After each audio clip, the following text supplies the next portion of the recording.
Well, let's start today with the LL League Baseball playoffs. 4 teams left vying for that coveted league title that dates all the way back to 1973. Tonight, a pretty special night, I would say, on opening night.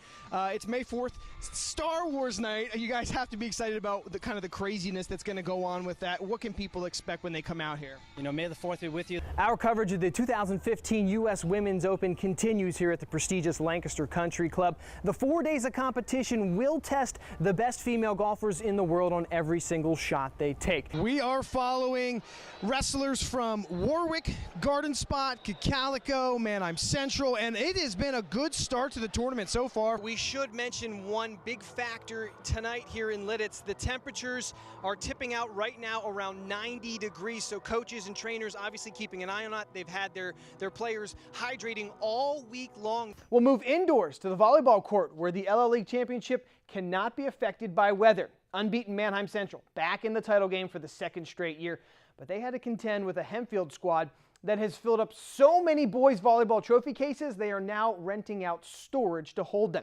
Blake Galen out here to chat with us, back for the 7th year here in a Barnstormers uniform, so certainly very comfortable and hitting pretty good. Team got off to a slow start, but now you guys have kind of caught fire. How's the team feeling as you get ready for your first home game? Hey Chad, lots of history between these two teams, but it's been all Manheim lately.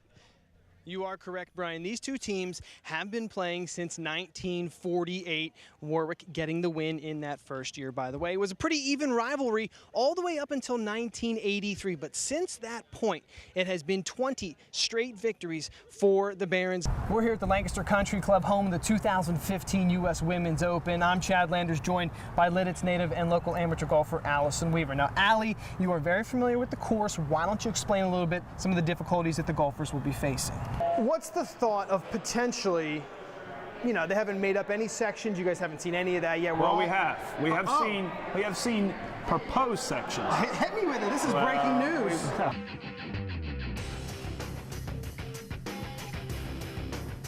Meet Sergeant Chris Funk, an active member of the U.S. Army Military Police. He's been away from his family for the past 7 years, stationed in Hawaii and now Kentucky. And this is going to be an extra special holiday season for Chris. I get the opportunity to come home once or twice a year, and it's always good to see family, but this is the first time I'll be able to be home over the holidays. And of course, the first time to see my brother play basketball. Chris is actually the older brother of Manheim Central scoring phenom Taylor Funk. And for the past 4 years, while Taylor has been dominating the Lancaster-Lebanon League, Chris has yet to see a single one of his brother's games. So Wednesday night, just hours after returning home on leave, Chris finally got to see what Taylor Funk is all about. Nice. That quick release. Some range. That was pretty deep.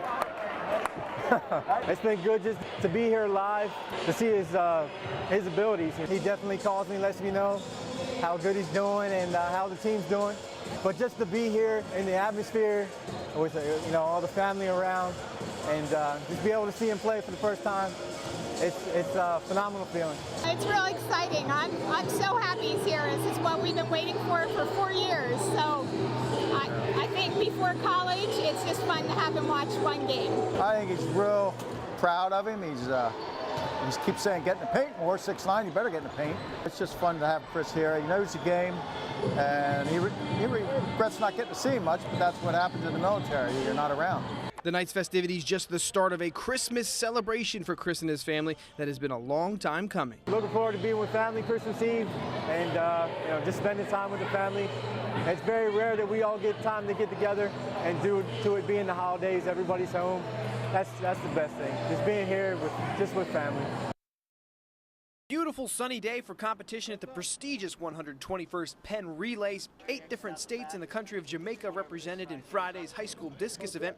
Warwick's David Lucas, one of the favorites to win the whole thing, using last year's experience to help create a winning mindset this time around. This year I came into it and I was really trying to focus on controlling what I can control. So the minute that I step into that circle, I'm in control of what's going on, and that's all I can worry about. Whatever happens to the disc once it comes off my hand, that's a product of what happens in the circle. Lucas extremely focused on what he had to do to finish in medal contention. On his first throw in preliminaries, sets a new career high, a 198.9, catapulting him to the top of the pack. I just want to be consistent. I want to take it easy on the first throw, be controlled and hit good positions, and turned up, throwing an 8-foot PR. So I was very excited to start off the series with that. Just minutes later, on his third and final attempt at the prelims, Lucas sets another career high, this time 199.7. To hit a big PR like that in a meet like this with great competition, I'm super excited. With that throw, Lucas was seeded second heading into the finals behind Trevor DeTillione from Ohio, who threw at 203.6. All 8 competitors in the final rounds would try to beat that mark, but no one was able. Even Lucas could not improve on his career high. So the Warwick senior brings home silver and could not have been more proud after the meet. To have a medal from Penn Relays, I think says a lot. Not many people get are blessed, to be able to come out here and be able to compete and to continue to progress, in the manner that I have. I'm thrilled to come out with a second place medal. Lucas was the top thrower from Pennsylvania and will now try to take that effort into the postseason, where he'll be gunning for the rare trifecta, gold at leagues, districts, and states. Reporting from the Penn Relays in Philadelphia, Chad Landers, News 11 Sports. What a huge week it is for golf in Lancaster County. Our preview series for the 70th annual U.S. Women's Open continues. Today, News 11 Sports' Chad Landers talks about the overall difficulty level of the course, specifically on hole number 12. Our coverage of the 2015 U.S. Women's Open continues here at the prestigious Lancaster Country Club. The 4 days of competition will test the best female golfers in the world on every single shot they take. I'm joined by Lidditz native and local amateur golfer Allison Weaver, and we're going to take you on a unique first-hand look at exactly what these golfers will be facing. Allison, thanks for joining us. Yeah, I'm happy to be here. Let's start with one of the most difficult holes on the entire course, the par 3 12th hole. It may look short at 169 yards to the pin, but looks can be deceiving. I think this is a very intimidating hole. You have bunkers in the back, you have water in the front. There's a creek that runs in front of the green. So if you actually hit the green, you can kind of see the false front of the green. If you hit anywhere in the center and have any kind of backspin on your ball rolls right off and it can go in the water. They keep that short enough in the front there that they make sure that it rolls back. Par would be a good score.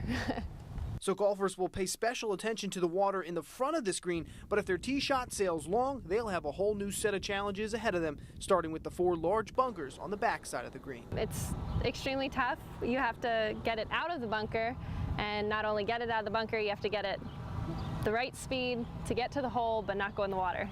Are you really sweating this shot if you're in the tournament? Yeah. It's not the most pleasant place to be. So let's assume the players avoid the sand trap at all costs, but end up leaving themselves a long putt for birdie. They'll still have to deal with incredibly fast and sloped greens, which doesn't lend itself to shooting a low score. I think they're going to make them as fast as they possibly can. They're going to make it very hard for the players on a green like this to, stay below the hole. And I think anything above this hole, it's going to be a very treacherous putt. And I think they're going to make them extremely quick to make players have to hit the ball in a certain area. You heard it here first from our local golf expert. Hole number 12, birdies will be hard to come by. Par is the goal, but absolute craziness is sure to ensue. So mark it down and stop on by when you get to the course. Reporting from the Lancaster Country Club, Chad Landers, News 11 Sports. Thank you, Chad and Allison.